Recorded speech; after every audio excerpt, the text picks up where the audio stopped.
Kinda Murdery is sponsored by helladoge.com. That's HELLADOGE.com. The only social media website that pays 80% of its profits out to real users in real Dogecoin just for doing what you do anyway. It's a blast on there, guys. Get out of the Facebook game. Get into the crypto game. helladoge.com. Warning. Kinda Murdery contains adult themes, explicit language, and descriptions of violence. It is not suitable for anyone, and we recommend you stop listening now. California's rugged and scenic northwestern corner is the beginning of the great Pacific Northwest.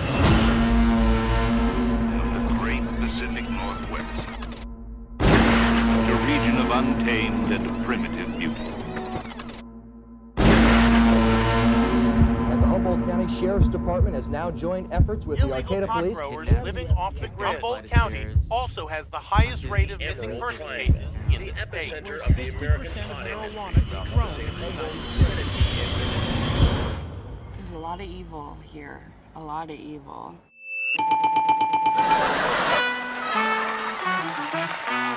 This is Kinda Murdery, and you're entering the Emerald Triangle.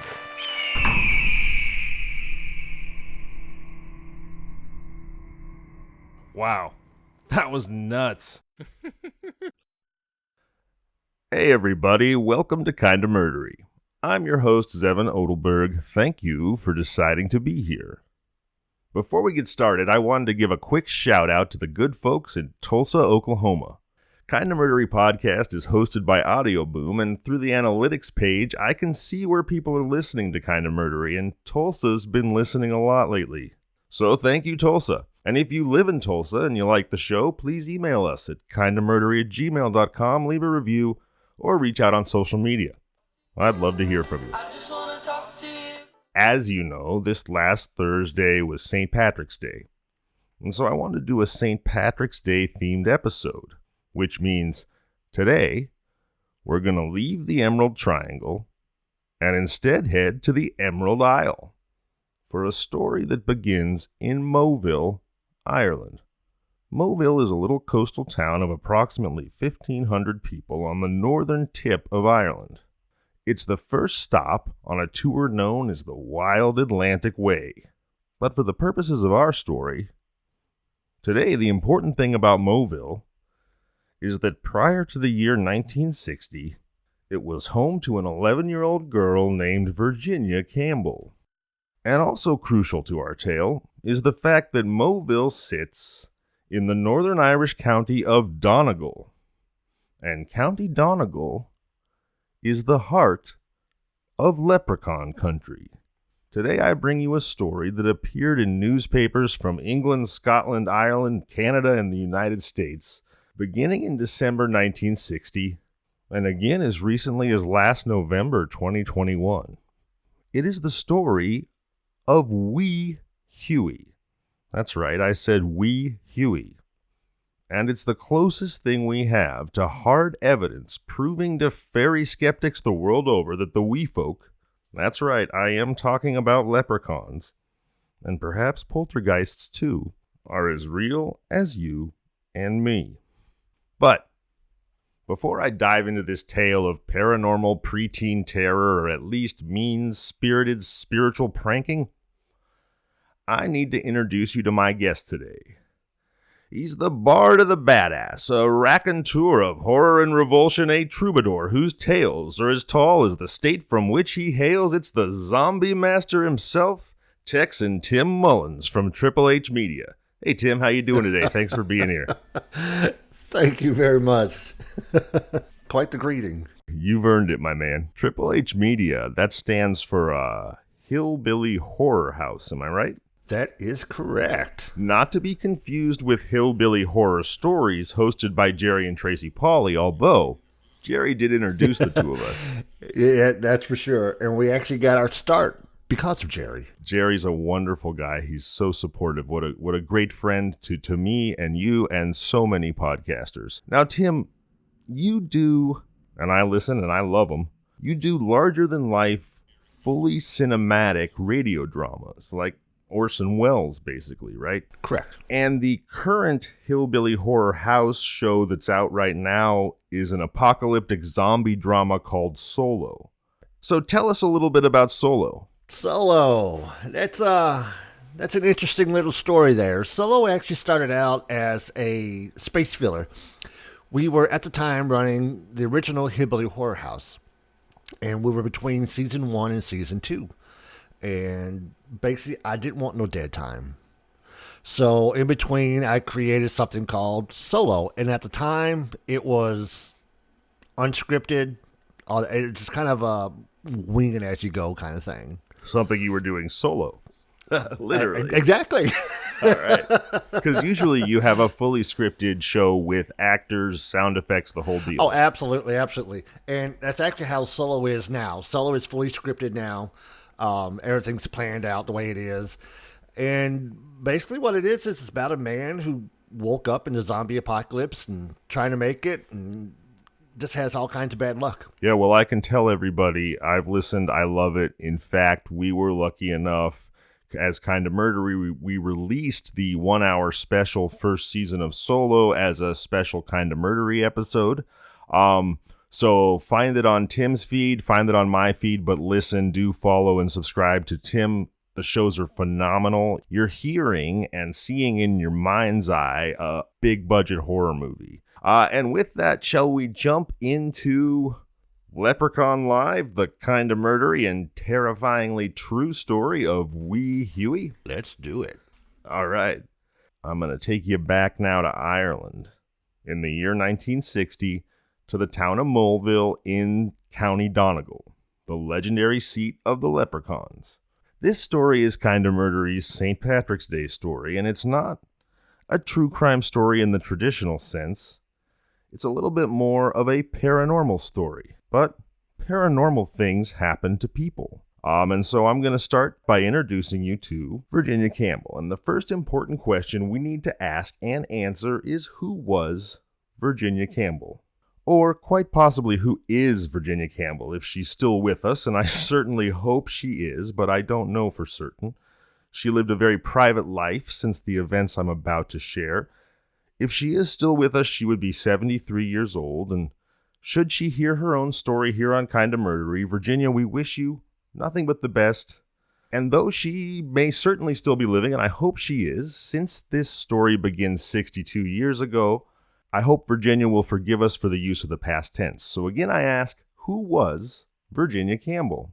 Well, like with most of us, the question of who we are and what happens to us as kids usually begins with our parents. In this case, that's Virginia's father, James Campbell.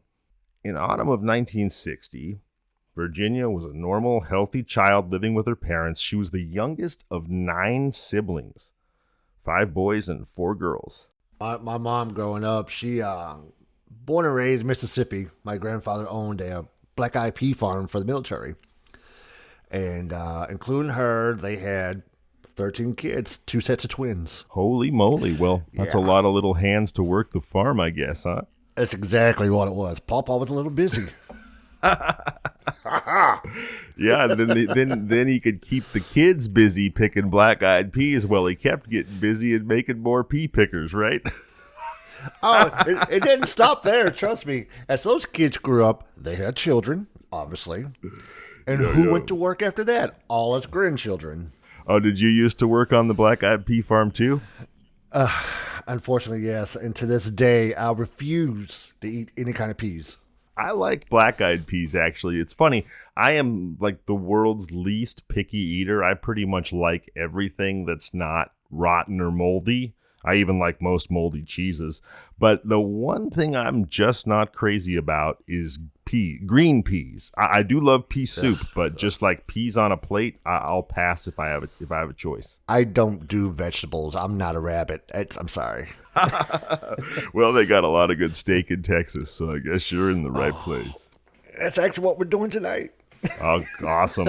I'm jealous.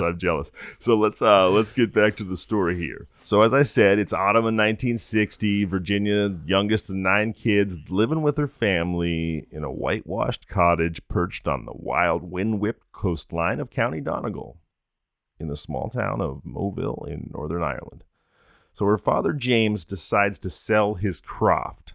Now that's a word I had to look up. A croft is a small plot of farmable land in Ireland. He decides to sell the farm, move the family to Scotland. Now perhaps it would have been better if he'd cleared his plans with wee Hughie first. Always better to stay on the good side of supernatural beings, right? It helps. It does. I gotta ask you, as a storyteller who's always delving into the world of horror and the paranormal, have you or your family or anyone you know ever had first-hand experience with the supernatural? Oh, brother, you're opening a door you do not want to open.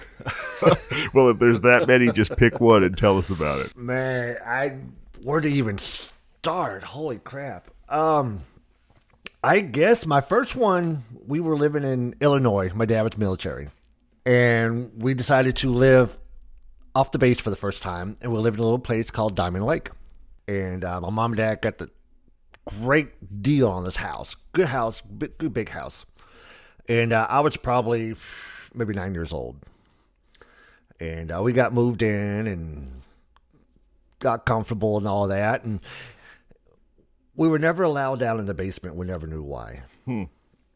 That's not a good sign. No. And being boys, I have me and two brothers. I'm the middle child. We obviously did what mom and dad said. We didn't go down in the basement. No. Oh, no, you seem like a very well-behaved kid who never did anything he wasn't supposed to and still doesn't. Oh, no, never. So on the second day, we went down the basement. Of course. And we got down the basement, and there's this big, looks like an industrial freezer. And again, we're 9 years old. I didn't know what was going on. And we got caught, of course, and we asked mom and dad, well, what's this freezer? Like, well, don't worry about it. So... Yeah, which, as if that's going to stop the investigation. When you hear, don't worry about it, it's nothing. Don't worry about it. If it's nothing, then tell me what it is. Yeah. And, and now that I'm older, everything else just made so much sense. You got a freezer down in the basement. And you have a driveway. I'm sorry, not driveway, a garage, which is attached to a basement. So your parents were serial killers? Is that where this is going? Good Lord, I hope not. I love that you didn't just categorically say no. Well, no. So, come to find out, this house used to be a funeral parlor. And the freezer is where they kept the bodies. And the basement the garage is where they hauled the bodies off, in and out. So, with that being said... Haunted freezer. Oh, dude, this house is so freaky. It's the first thing that ever happened was I remember looking out the window in the living room. And it was, I think it was about springtime. And the window just shatters. I'm just out of nowhere. And I look at my mom and my dad, and they looked at me, and I'm like, Mom? Like, oh, don't worry about it, honey. It was nothing. And that was the beginning of my lifetime of nightmares. It's ever since then, especially in that house, we would always hear footsteps up and down the steps. Holy up and down mackerel. The hallway. Whoa. Yeah, I nonstop. This is one of the older homes where they have those what are they called? The storage spaces behind the walls, the little crawl spaces. You're like panic room. No. Yeah. No, they caused the panic. Yeah. I know what you mean though. Like those areas under the stairs or what have. Oh, the little cabinets that are locked for a reason you don't want to know why. Is like in the wall. Is that what you're talking about? I've seen that before. Well, we had those too. These were like little walkways between all the walls behind all the bedrooms, and they all attached all the bedrooms and all that. So they're like little dear Lord. hidden alleyways. Like haunted rabbit warrens. Like, oh my goodness. And we would be asleep, and we would always hear tapping. Oh no. And it scared the crap out of us boys. And that was just That stuff was little, but that was the beginning of everything. From that point on, no matter where I lived, what state, what house, we always had activity. So it's almost as though the ghosts were following you. We strongly feel that I was attached at that moment. To this day, my wife, she's never experienced anything paranormal until we got married and moved in. And now every house we go to has paranormal activity. So you're just a lodestone for paranormal activity, you know, and the idea that the ghost maybe moved with you or you were attached to the ghost during that time as a child, that's a pretty convenient foreshadowing and segue back into the story of Virginia Campbell. So James Campbell decides to sell the family farm in Ireland and move to Scotland, and while he did indeed sell the farm, it is with no small amount of foreboding that I can tell you that as late as 1965, 5 years later, and I don't know about now, but the Campbell family home in Donegal County stood padlocked and abandoned. James sent his wife and daughter ahead to Scotland while he stayed behind in Moville to settle the family affairs. The plan was for Virginia to live with her sister-in-law, niece, and her older brother Thomas, who was a coal miner, at a little house number 19 Park Crescent in Sauchie, Scotland, not far from, and I hope I'm saying this correctly, Alloa, in Clackmannanshire. So Virginia's mother gets a job not far away at a boarding house attached to a well-known school called the Dollar Academy. The Dollar Academy used to be a school. Now the Dollar General is just a place you buy cheap crap. What's that say about our society? Dollar used to be education. Now it's just like tampons and shitty candy. Yeah.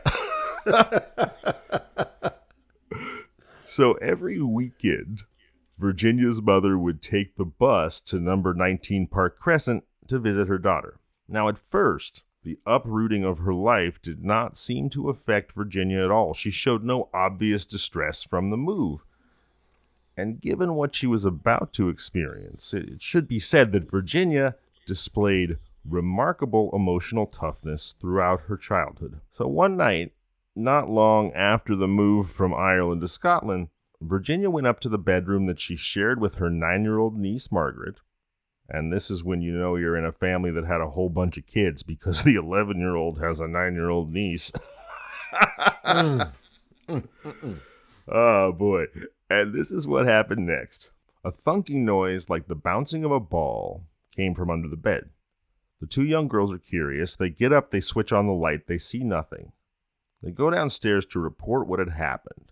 But this invisible, bouncing, bumping ball chased after them down the stairs and into the living room. In fact, it refused to stop chasing Virginia until she finally fell asleep, terrified and exhausted. And she was so drained the next day that her aunt kept her home from school. So that day that she's kept home from school, it's about tea time, which is about 4 o'clock in the afternoon, I think. And Virginia is resting in an armchair when a large sideboard, that's like a heavy china cabinet for us Yanks, suddenly moves about 5 inches out from the wall and then back again, even though Virginia was not touching it. Later that night, as she lay in bed, but not asleep, loud knocks were audible all over the house, heard by the entire family and even some of the neighbors. That's how loud the knocking was. And Tim, I think you told us a moment ago when you were living in a haunted house that the loud knocking was something that you experienced. Is that right? We had the knock, and it happened very frequently. Yeah, so this knocking was so loud the neighbors could hear it. Wow. Yeah. What's the say? When the vans are rocking, don't come a knocking. You beat me to it, man.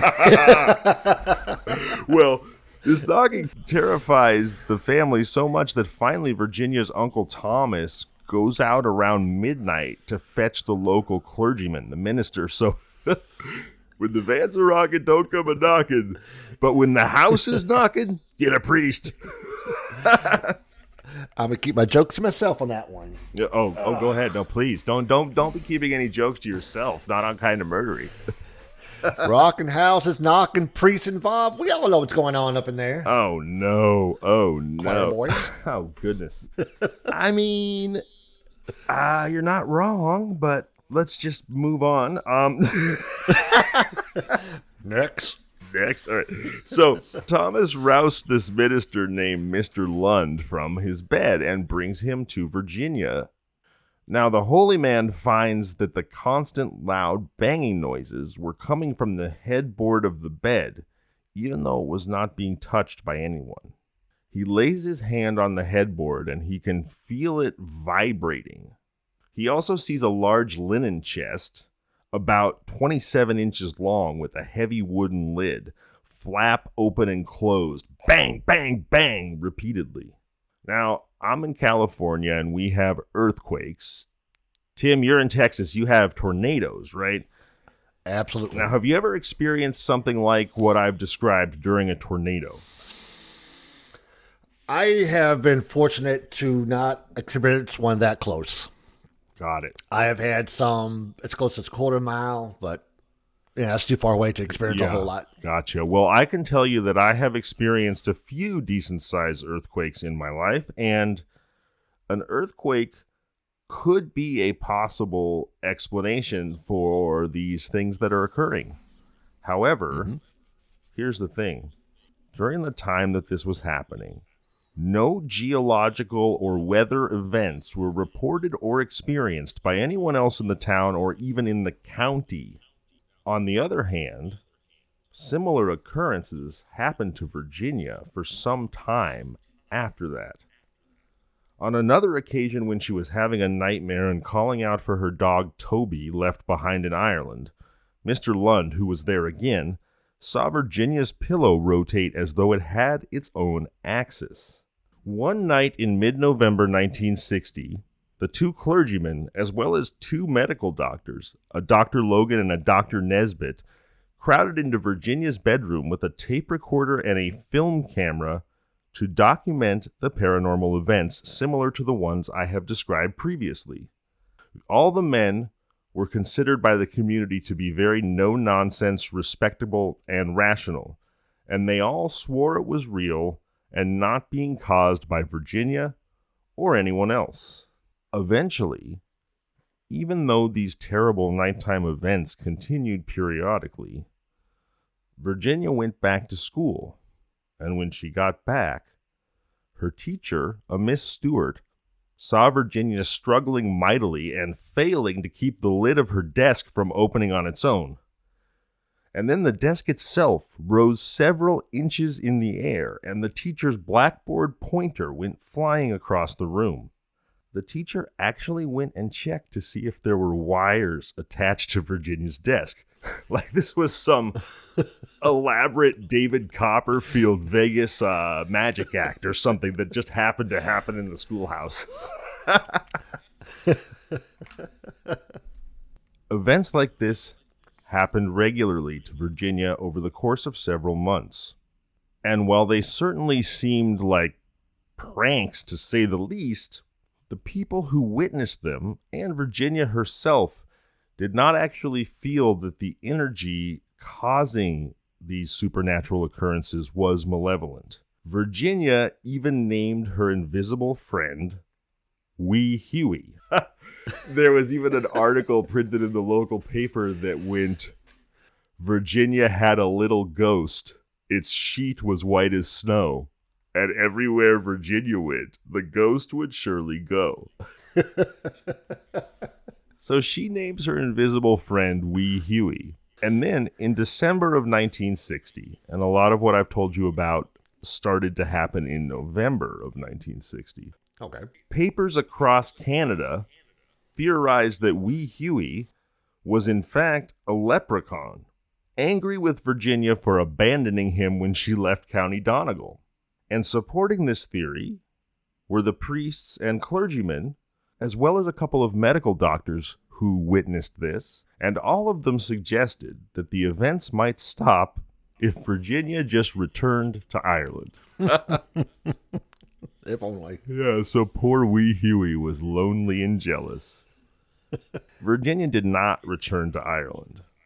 But some 5 years later, she was a happy, healthy 15-year-old girl living what was, by all accounts, a normal life in Midlands, central England. The tape recordings and film footage of Virginia's experiences were given to a Dr. George Owen, a fellow at Cambridge University's Trinity College.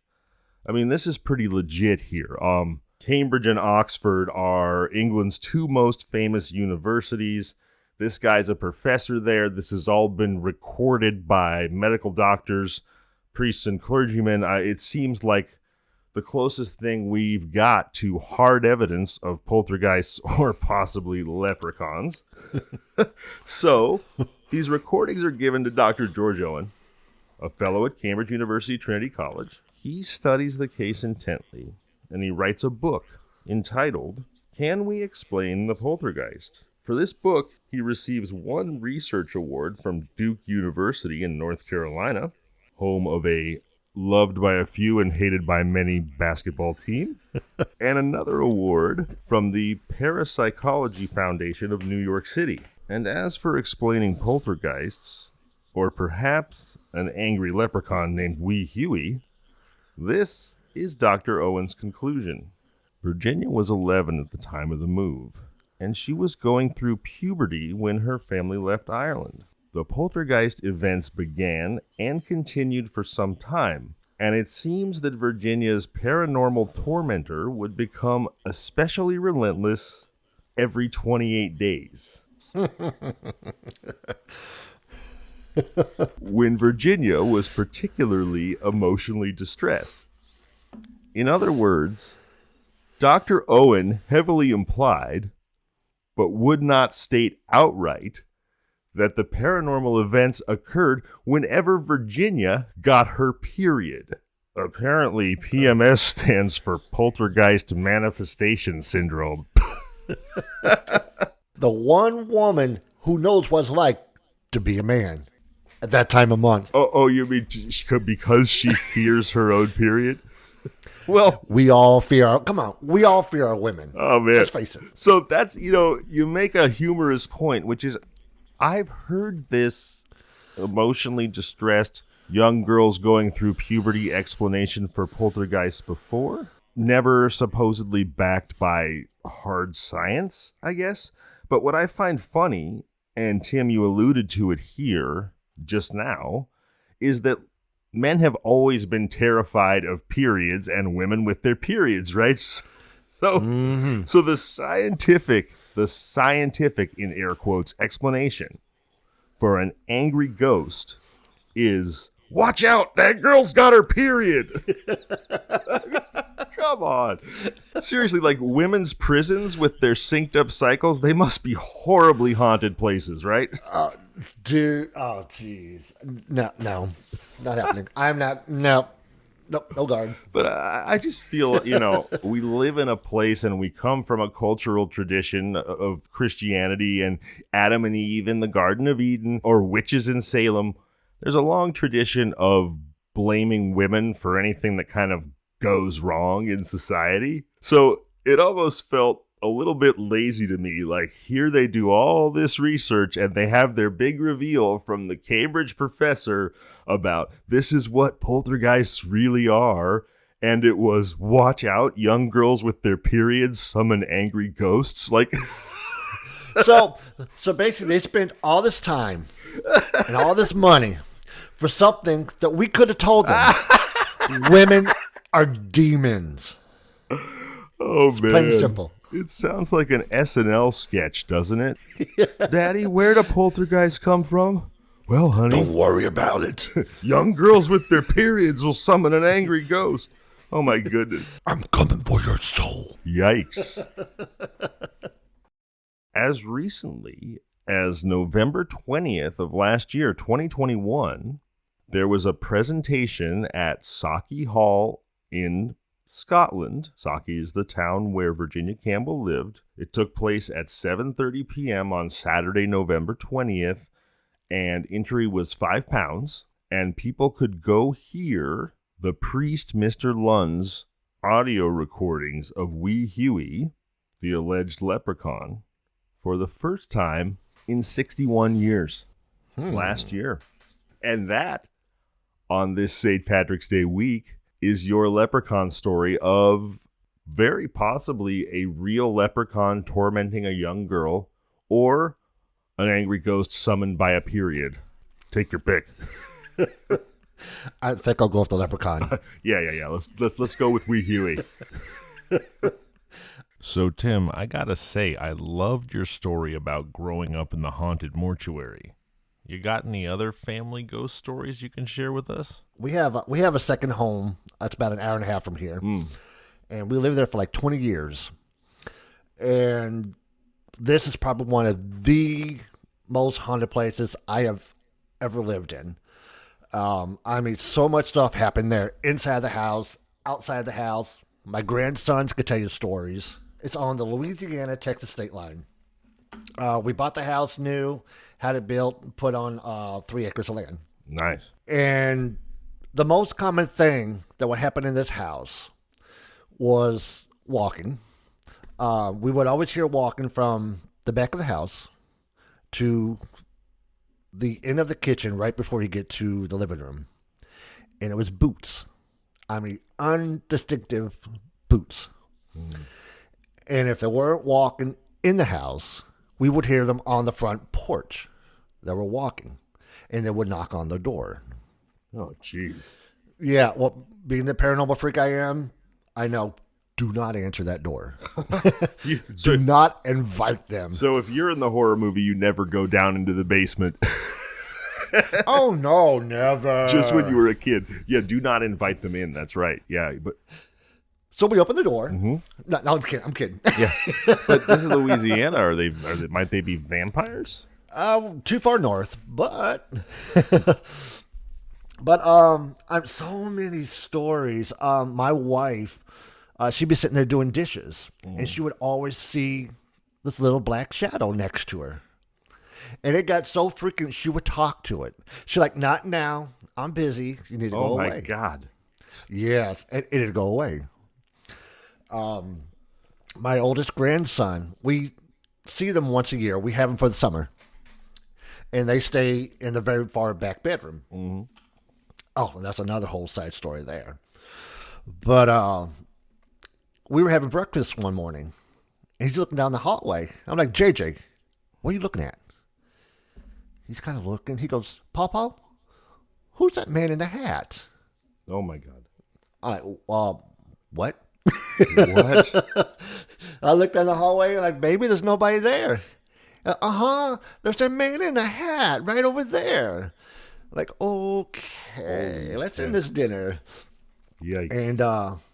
And just recently, I actually had this on, I think it was last year I had on my podcast. I had him on. And we're talking about the house. And he goes, Pawpaw, do you remember that room I stayed in at your house? I'm like, yeah. He goes, I need to tell you something. I'm like, go ahead. He goes, when we would stay in there, he says, every night, the door, okay, the room had its own bathroom. He said, every night, that door opened up by itself. He said, and we would sit there and watch a black blob crawl from on the top of the door and into the upper corner in the bedroom. What? Yes, that's what I said. I'm like, what?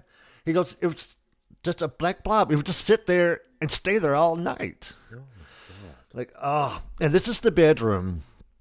My older brother, huge skeptic. And I take it, obviously, you don't have a giant black cat in the house. We're dog people. Okay. We don't like cats. Yeah, okay. Continue. Your brother, who's a huge skeptic. My brother, massive skeptic. Listen to your podcast. Hi, Mike. And hey, Mike. He's afraid. I told him this morning, I'm going to be on Kinda Murdery. He goes, hey, I listened to that. Oh, awesome. Well, thanks for listening, Mike. Where's Mike located? He's in Mississippi. I appreciate you, Mike. Thank you so much. So, and he could verify some of these stories. And so he stayed in that room one night, like a huge skeptic. And I'm like, dude, you don't want to stay in that room. We're fine. I got this. I'm like, all right. So the next morning, I'm in the kitchen, and I'm cooking breakfast, and he comes ripping out of there. I'm like, dude, what's wrong with you? He goes, ha, ha, ha, real funny. What are you talking about, bro? He goes, you had to rip the sheets off me, didn't you? I'm like, what? So apparently, somebody touch his cheek while he was sleeping, and he wouldn't wake up. So apparently, whoever's in the house ripped the sheet off of him. He came running into the kitchen, and he refuses to sleep back in that room. Oh, man. My mother, preacher's wife, does not believe in paranormal, period. Refuses to sleep in that room because she's been touched. So there's, my wife. There's like a creepy molesto ghost in that room. Just touching, if you ask me, I think people. I think it's me in the future. Oh my gosh! It goes to your future self. So what? My future goes. What happened? So you're touching your mom and your brother. That doesn't bode real well for your future crap. self. That story went wrong. All right, no, but you're saying what happened with your wife? Pretty much the same thing. My wife stayed in there one time, and she had somebody caress her leg. So she didn't stay in that room no more. After we moved out, my son and his family lives there now, and they have 2 girls. And they were telling us a story where they were sitting in the living room with a bunch of friends. You remember those old rocking horses with the springs on them? Oh, of course, I had one as a kid. Yeah. Okay, there you go. He sat there. He told us they're all sitting there talking, and they sat there and watched that horse get pulled back, like somebody was pulling on like it. like cocking a slingshot is what you're saying. Right. Oh, exactly. Man. He said, and all of a sudden, it just shot forward and put a hole in the wall. He said, we were nowhere near it. So I've done EVP work there. I mean, it's just so much with that house. So here's a question for you. Now, didn't you tell me that this house was a new build, that you guys bought the land and built the house? Yes. So Tim, do you think maybe that you're haunted? Like, because usually ghosts will be in an old house. Is it that a bunch of ghosts just reside inside Tim Mullins from your early days in the mortuary, and wherever you go becomes haunted? Because I feel like you told me that everywhere you go is haunted. Or is it that hauntings are a magnet and you are iron filings? What's going on here? It seems to be related to you. That's a good question. And I don't know if they're attached to me, or like you said, I'm a magnet. But I honestly believe it's attached to me, and I'm going to tell you why. Sarah Dianatis, which I'm sure you know that name, she does a lot of work for me. Mm-hmm. Oh, yeah, Sarah D. She does a lot of voice work for you. Of course I do, yeah. Yeah, she had her own special on the Christmas special. Yes, of course. And she keeps up with me on the stories. Within the last maybe 5 years, I've had a female spirit follow me. Mm-hmm. And if several times if I'm late for work, my wife is already gone, I'm woken up because I'm hearing somebody saying, Tim, wake up, or you need to get up. It's always something. And every time we move, you have a ghost wife who's like nagging you, is what you're telling me. As if one's not enough. Come on. Oh, that's great. And she always follows us. Every time we move, she finds us. It always takes a few months, but she always makes herself known. So do you have any relatives who took care of you, female relatives who took care of you who have passed? Do you think you might know this woman? Honestly, I don't know. I had one aunt. Well, never mind. She's still alive. But Tim just killed his aunt on the air for you, folks. Sorry, Aunt Judy. No, I don't know what her name is. I strongly feel it is a spirit from somewhere I've been before. It's just attached because, my haunting started early at 9. I did early investigations while I was stupid. I didn't know better to do protection prayers and all that. I did bring stuff home. I know that. Yeah. So it's really hard to say. I don't know, but it's been happening for so long. We've gotten used to it. You just have a ghost family. It's like the Munsters, except a little less corporeal. Exactly. And the good thing is, they listen a whole lot better than my children. Oh, that's fun. So it sounds like you have regular ghosts and regular hauntings, but nothing like too actively malevolent. Everybody's absolutely just not. kind of hanging out. That's exactly what it is. They hang out, and like I said, they listen. We lay the rules down. Again, with the house on the state line, we say, look, y'all can stick around. You're not bothering us. You're not scaring nobody else. Just a few rules. Stay out of the bedroom. Yeah. That's mine. Stay out. And there was one time where I was taking a shower. Oh, God, stay out of the shower for sure. Ooh la la. But, oh, no. And we had that privacy glass where you really can't see anything, just shapes. And I just happened to look out, and I see a shadow. I'm like, dude, seriously? Rule number 1? Out. And it disappeared. I wish my children would do that. Like I said, it seems to me like you just have kind of a pervy ghost in that house. Touching people's legs, sneaking into your bathroom while you're in there. He's the pervy ghost of Mullins Manor. Coming soon from Hillbilly Horror House. Yeah. The pervert ghost. Here's how I look at it. Okay, you know how they say dogs take on the personality of their owners? Yeah, you're pervy? Is that what you're telling us? Apparently, ghosts take on the personality of their owners. Maybe. Oh, my gosh. That is too funny. Oh, man. Oh, Tim, I love it. This has been so much fun. Thank you so much for being here. Thank you. I enjoyed it a lot. Me too. Everybody, go check out Triple H Media. That's Hillbilly Horror House for more wonderful storytelling from Tim Mullins. And for Tim Mullins, I'm Zevon Odelberg, and this has been Kinda Murdery.